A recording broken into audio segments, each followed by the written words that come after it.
This is Time Signatures with Jim Ervin, a podcast and radio program presented by the Capital Area Blues Society in Lansing, Michigan.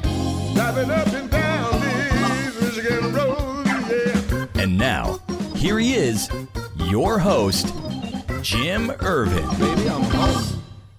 Well, thank you so much, Parker, and welcome to Time Signatures. I'm your host, Jim Ervin, and today's guest is a former member of the 2004 IBC-winning Zach Harmon Band. This Baltimore County native now resides in the state of California. He has also been around the blues scene for quite a little while, to say the least. He has been a presenter at the annual International Blues Challenge held in Memphis, Tennessee. He has also been a performer at the Big Blues Bender in Las Vegas. And he's also performed on the legendary Rhythm and Blues Cruise and has opened for the likes of George Thorogood, Johnny Winter, Buddy Guy, and Dick Dale, among others. He's toured around the world and is doing things a little differently these days as a solo act, building an even bigger following. Dennis Jones, I want to welcome you to Time Signatures. And how are you, sir? Jim, I'm great, man. Thanks for having me. Well, it's a pleasure to have you. Now, according to your website, you began playing your guitar at the age of 13. How did that come about? At 13, actually, it was Christmas Day. I wanted a drum set, and my parents, we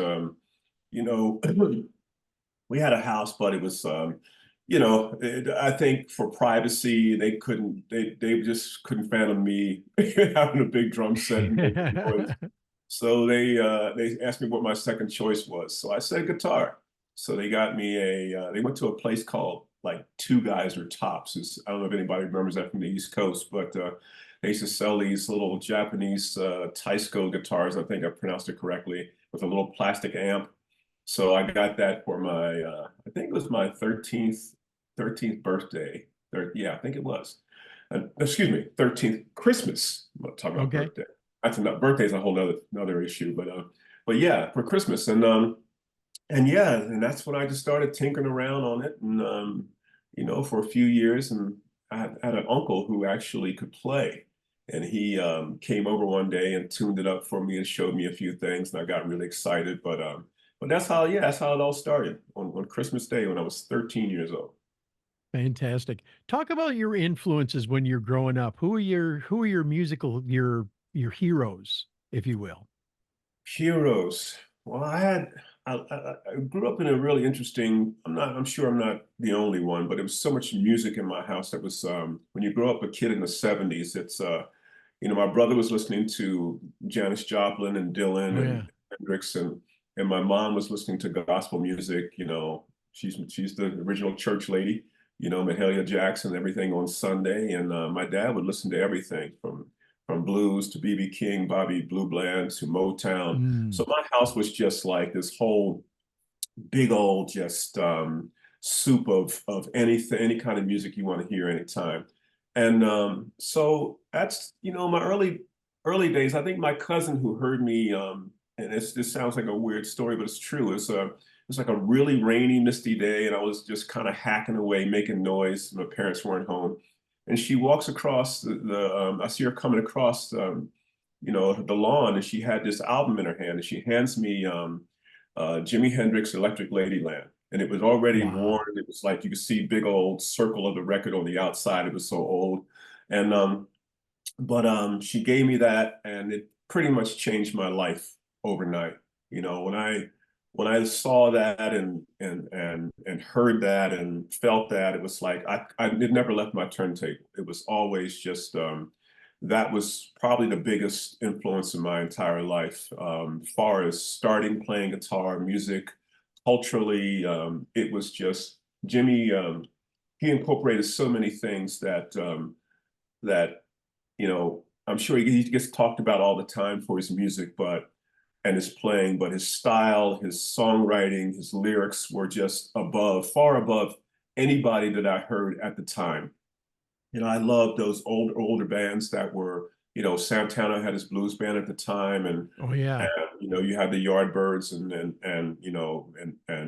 the Stones and all that stuff. But Hendrix to me was just I heard the other stuff, but I didn't listen the way I did to Jimmy. It was just so intense.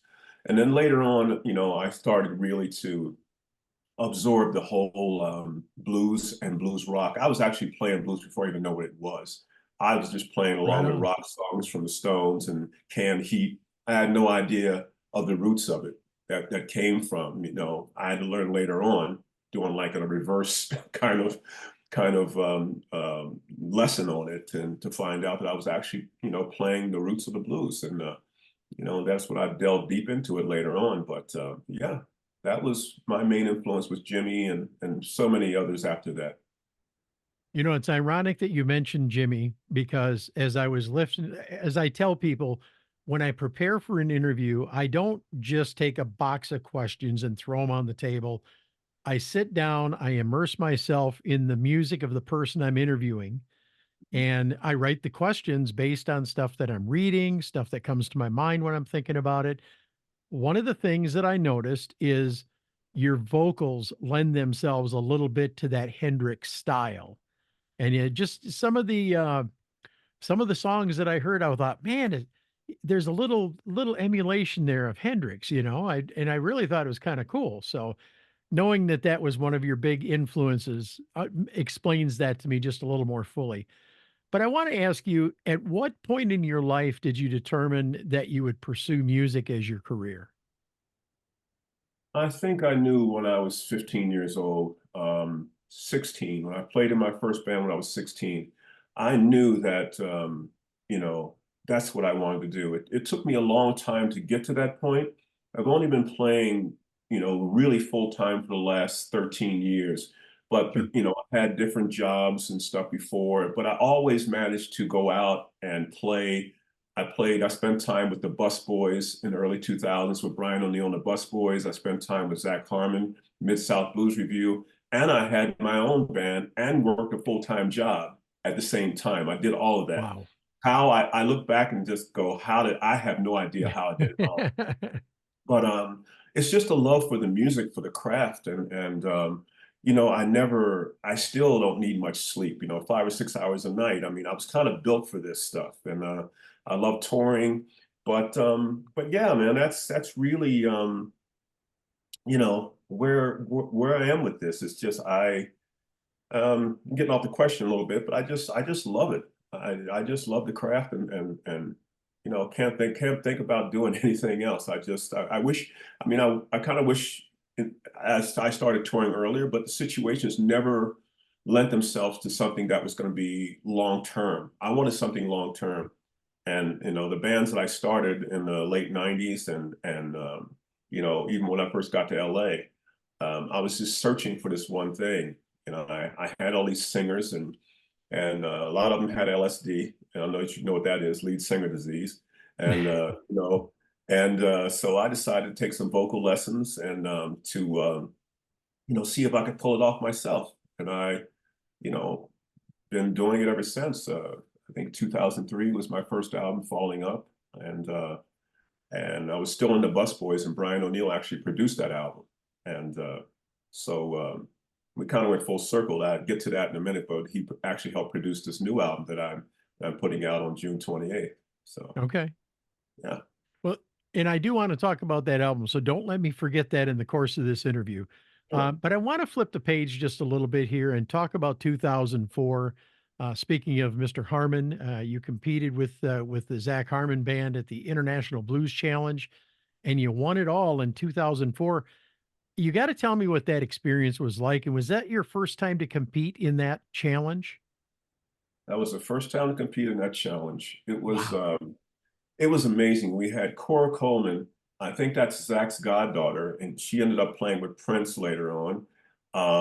We Wow. had, we just had just a really, it reminds you of early Stax records. I just started watching that Stax documentary, where, black and white musicians playing. It was all about the music. And we weren't even thinking about, of course, we weren't thinking about color at all. Music is just music. And, but we just had a band that was really, you know, it was tight. We were really tight. I went in, and I was quite cocky back then. I've mellowed out a bit, but I just I went in knowing we were going to win. And everybody in the band was like, Dennis, be quiet, man. Just don't say anything. And I was telling the other bands, we would go hang out with some of the other bands and we'd start drinking and joking. And I'm a big jokester. I love having fun with people. And I was like, man, you guys might as well just pack it up, man, because we're going to take this. And, why don't you just leave now? And they were like, oh, man, you're a jerk. And I was like, no, man, I'm just having fun. I mean, really, it was a party from the time we got there till we left. And I don't mean with alcohol and drugs. I just meant with the spirit of so many bands there. The music was in the air. You're in Memphis, like the home of the blues. So yeah, I felt very confident. And when the judges were, judging the bands, and they were saying who was number 3, number 4, number 2, and it was like it was just so. When we won, I just exploded. I think I jumped on Zach Harmon's back, and he took me piggyback all the way up to the stage.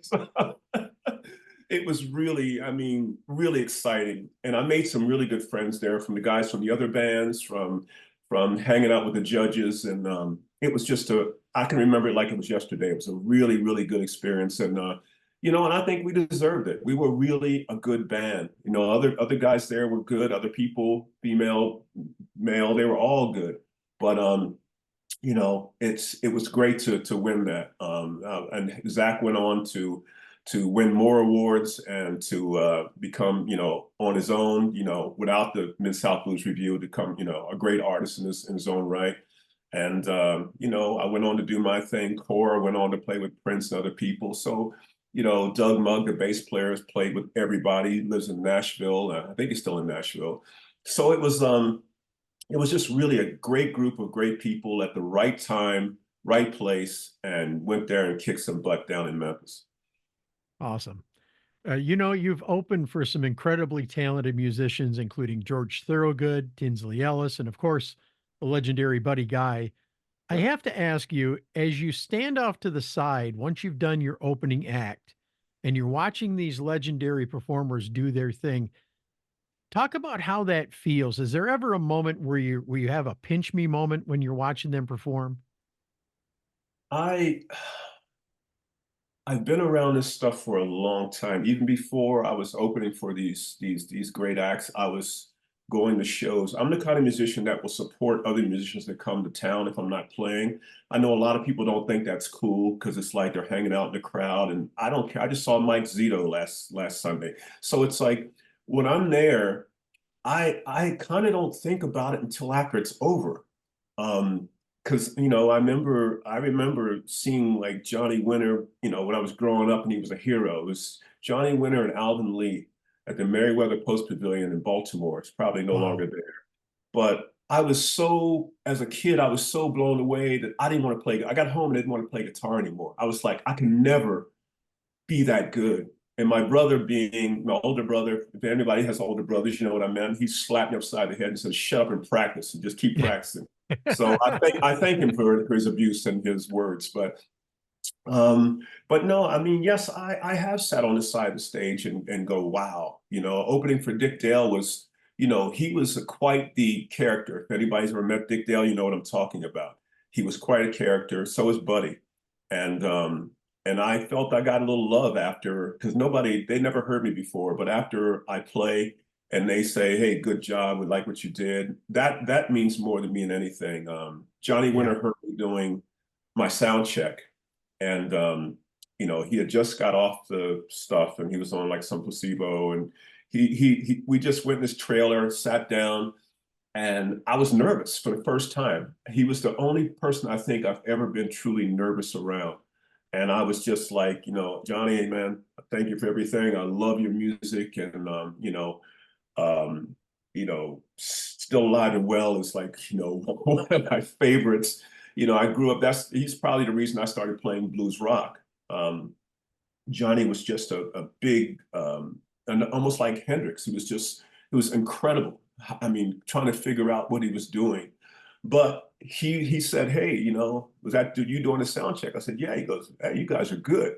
So after that, and when Johnny Winter said I was good, it's like, I didn't really care what anybody else had to say, because and it didn't like go to my head in some like ego kind of way, but it just gave me more confidence to keep doing what I'm doing, because, he was highly respected as a bluesman and as a just a person. And he had his troubles and stuff he went through in his career, but towards the end, I think he had come back almost to the Johnny we used to know. And it was just a really amazing experience to be around that. And also, I didn't really get to talk to Buddy Guy as much, but because everybody's always on Buddy, so it's just a bit much. And but no, and Tenzie Ellis was a gentleman. He really he gave me a great compliment too. He's like, he says I don't want to follow you anymore. It's like something like that. So it was really a cool thing, and we hung out and got to talk and got to know each other. So yeah, man, it was great. I enjoy that. I enjoy all those opening spots and all those lessons that I got from people, and the conversations they mean as much as listening to the music when you get to talk to those guys and have these conversations. Guitar Shorty was a really good friend of mine. We lost him last year, but he was, we used to have lunch together and talk, and just another great that unfortunately he didn't get the recognition he deserved, but Guitar Shorty to me is just as important as Buddy Guy, just as important as all those other guys that were out there doing it and played stellar to the end. So yeah, that's kind of cool. That's how I feel about all that. Standing next to the stage was great for a lot of that, and getting to meet these guys. It's incredible. Well, you're watching and listening to Time Signatures. I'm your host, Jim Ervin. Along with me today is Dennis Jones. Dennis, we are having a conversation about your history, about your transformation in the blues, the stuff that you're doing as a front man, and I'm excited to hear about the future. I want to look back at your history for just a minute. It looks like you've hit some really big shows across the United States, and you've also done some extensive touring outside the U.S. Any favorite locations along the way for you? I just love being in a different city every night, playing for people especially people that have never heard the band before, and get a chance to experience something different. Because there's lots of, the blues market is saturated with a lot of great bands and a lot of different styles of blues. And that's the thing I love about the blues. It's like, I play blues rock with funk, and I got songs that are country vibe, reggae vibe. I just love good songs. The heart of everything I write is from the blues, no doubt of that. But I want this music to continue to grow, and especially myself to continue to grow as a writer, performer, and there will never be another Howlin' Wolf, another Muddy Waters. And you can chase that all you want, and some guys do. You can chase it all you want, or another Hendrix, So it's great to have that on your sleeve, to have as an influence, but to want to be like them, it's just, I think, for me, it's not what I want. But speaking of great places to play, I've played across the U.S. and played for some great crowds. When I go to Europe, I think Poland is one of my favorite places. The Polish people are they're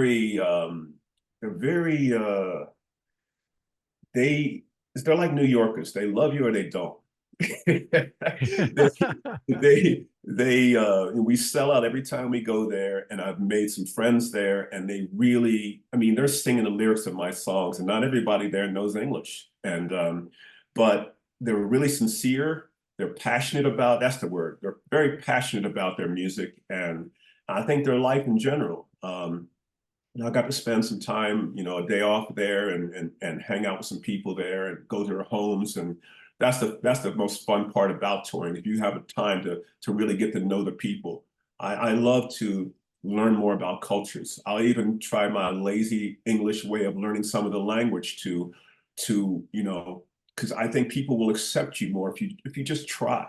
The lazy and ugly American is never wanted anywhere. But when you respect the culture, respect the people, the environment, and they see I do immediately, I think that's why they take us in so well and accept us. So, but I love playing Austria, Switzerland, Germany. I love, there's great crowds everywhere. To me, one thing I noticed there in Europe, people have a little more, this is not putting down my beautiful people here in the United States, but they have a little more respect for when an artist is playing, they listen. They're not taking selfies. They're not, you know, trying to pick up girls and all that stuff. They do that during the break. They pay their money and they're going to hear the music and they're going to pay attention to you and they're going to tell you, oh, you sang the wrong verse on that. And it's like, damn it. I did sing the wrong verse on that one. So, you know, they're really paying attention. And there's places like Nashville where they do the same. You know, you better go and pay attention or they'll kick you out. So, you know, that said, you know, people are people, man. It's like where people love you is where you want to be, you know, and where they don't, Right. you know, you try harder or move on. So, you know, I just love it, man. I really enjoy meeting people and giving them a dose of what I do and hope they like it. Dennis, your brand of the blues floats seamlessly between the classic blues and the more rock infused blues, as you so desperate or just noted a few minutes ago. But this gets a lot of discussion among blues aficionados. How do your audiences respond to the less traditional blues? Are they accepting of it? Do you get any resistance? How do they treat you? Well, I think most people, I've been playing blues rock since my first album. It's not like I jumped on some bandwagon or tried to follow a trend. I've always been true to who I am as a songwriter and as an artist. So hopefully they know what they're about to see. And if they didn't like it, they shouldn't have paid the money for the ticket to come see me. But I do try my best because a person in the crowd is always one person, not always, but normally somebody in the crowd you can tell is not feeling it, doesn't like you for whatever reason. And I don't know why us musicians always try to win that person over. And they always have to sit in the front for some reason. I don't know what the logic about that is. But so I try. I've tried to win them over, and if I don't, then so be it. I pay my attention to the other 99% of the people that are there that enjoy it. And so, yeah, I felt that before. I felt people that were like, "Oh, can't wait till this guy's off the stage," and then, but you know, there's people that are there that pay their money and they want to be entertained. They want to hear me at my best. So I block that person out and just continue to just go through it, man, and not worry about it, and really just try to put on a really good show every time. And you know, I hit people with some cover songs that they might know to get them in, and then I hit them with 5 or 6 of my songs. I mean, my original music is why I play this stuff. I played in cover bands before, but it's not my thing. I quit several bands because they refused to do original music. I'm all about, you know, being as original as I can. So yeah, I found some resistance, but I just roll right over it and go to the next gig and try not to think Right on. about it. Well, Dennis, 2020 and 2021 were decidedly tough couple of years for all of us. But I'd like to know how you process this downtime. What did you do to keep yourself occupied? How did you handle the pandemic? Like most of us, I ate and drank too much, and I I was bummed the first couple of months because things were really starting to change for the band. A lot of festivals were coming in. I had shows with the Black Pumas. I had shows that were with Robert Cray. I had all kind of stuff coming up, and it just boom. I'm not, you know, sitting here playing my little violin because it happened to a lot of people. I'm not the Yeah. only one. So I kind of regrouped after about 3 months. I regrouped and started on a new record. I recorded an album in 2020. Thought the pandemic would be over in a year, so I put it out, and it did okay. But you know, I didn't really get the tour on it. I think I did go to Europe January 2020, and when we got back, I think March is when everything went Yeah. to complete hell. But so yeah, I really tried to just keep my head above water, write a bunch of songs, you know, meditate, learn more about myself, you know, and what all this crazy life's about, and just continue because I knew things were going to get better. I just didn't know when. But Right, right. but yeah, it was a tough period. But hey, man, it's life, you know. So you alluded a few minutes ago to a brand new album that you've got coming out in the month of June. Mhm. And now is your opportunity. Tell us all about it. What's the title? Tell us, is it all new? What's the skinny on it? Skinny on it. It's called About Time. Um, I like using double entendres a lot. You know, it's really a lot of songs on it were directed towards about it was about where I am in my life, where other people are, some of my friends I've seen. I love just writing about things I see around me that are happening at the time. That's why I can't write about, trains that use coal and cotton fields, and that's just not stuff I write about. It's not my experience as a black man. But, I just I wrote about some people that, that overindulge in things, and whether it be alcohol or substances. I wrote songs about just love songs, about time, about, it's just kind of all started to connect. And none of the songs are originals. One song is a cover song that I used to do. It's by Memphis Slim, called Mother Earth. It's a song that I used to play many years ago and just kind of forgot about. I just didn't play it anymore. And I put a little thing up on Facebook, asking for suggestions for a cover song. And I got tons of people were chiming in, and I've got some good ideas that I still have written down if I ever want to do an album of cover material. I mean, I got some ideas that I had never thought of, but I just started digging around and going, man, I think I heard an old tape of it. And I just took it to the band, and we rehearsed it, and next thing you know, I'm in the studio recording it. So Nice. that's the only cover that I've added to it. But Condition Blue is the first single that came out of it, and Always the Same is the second. And I think Mother Earth's coming out on May 30th, the last Friday of this month, I think, 31st. So Okay. yeah, I'm excited about it, man. I'm really excited. I have my own label. I don't know if you're coming to that question or not, but Blue Rock Records is my label. I started back in I think '98, and along with my publishing company.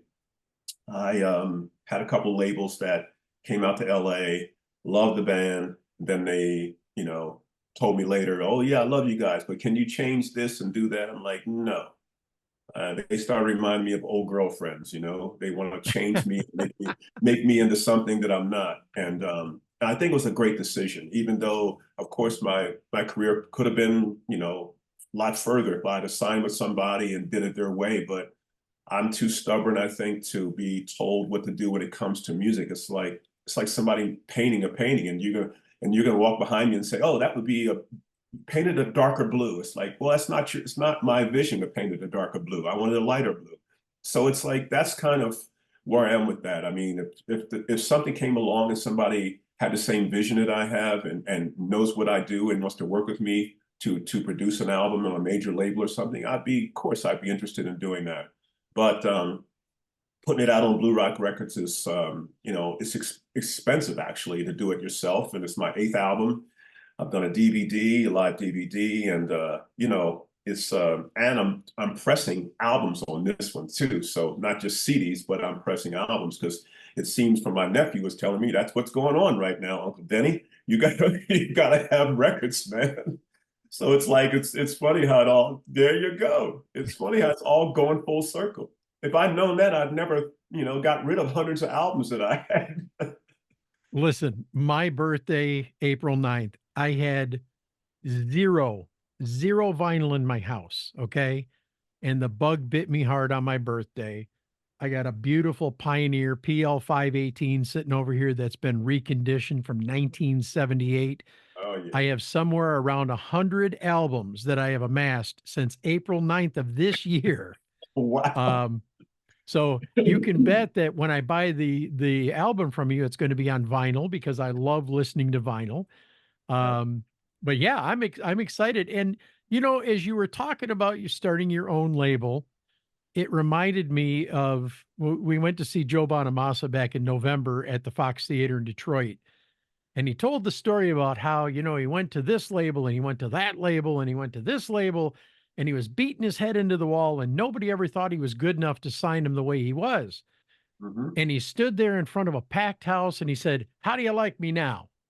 And it seems like today, for the largest part, a lot of the traditional way of promoting yourself through a label, it's changed. It's not what it used to be.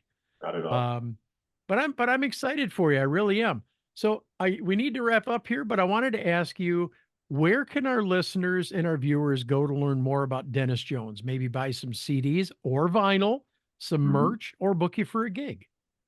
Just go to my website, dennisjonescentral.com, and everything's there. My tour schedule, you can download some stuff for free. You can buy the album physical, t-shirts, hats, anything you want right there on my website. It's right there. And before we go, I got to tell you about a really good experience I had Sure. a few months ago when I was in Mystique Island in the Caribbean.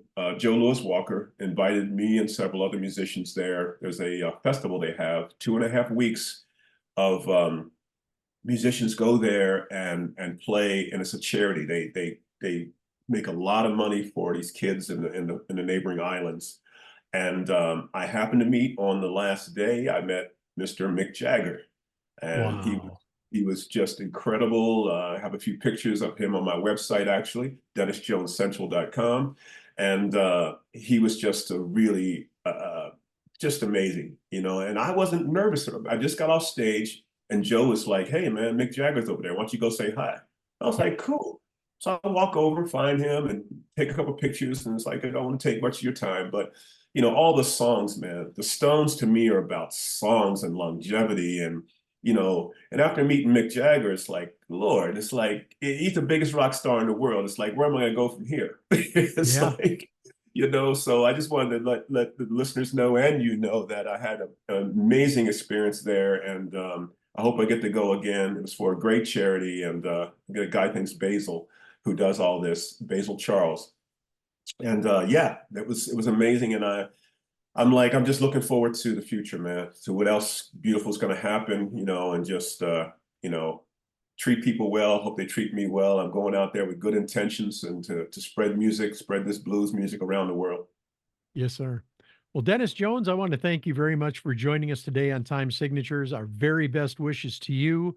And we genuinely look forward to seeing you perform locally sometime around here as well. I'd love to. I'm working on adding new dates to my tour schedule almost every week now, and I'm from Baltimore originally, so and I haven't been out there to tour in a few years. So when I cross the country, I definitely want to stop by. I hope I get to stop by where you are, and we'll stay in touch and try to make that happen. We will absolutely do that. I've got some friends that have venues here in the state of Michigan, and we would definitely love to see you come through. Thank Well, you, Jim. that wraps up this edition of Time Signatures with Jim Ervin. I'm especially thankful to you, the listener and the viewer and the supporter, for without you, none of this would be possible. Jim Ervin reminding you that keeping the blues alive is everyone's responsibility, but preserving the history of the blues one story at a time, that's my mission. Until next time, so long. This has been Time Signatures with Jim Ervin, presented by the Capital Area Blues Society in Lansing, Michigan. For more information on cabs, visit capitalareablues.org. You can find this episode and past episodes at lccconnect.org. The Time Signatures theme song, Michigan Roads, is used by permission and was written by Root Doctor, featuring Freddie Cunningham. You know I'm trying, baby, driving up and down these Michigan roads, yeah. Until next time, keep on keeping the blues alive.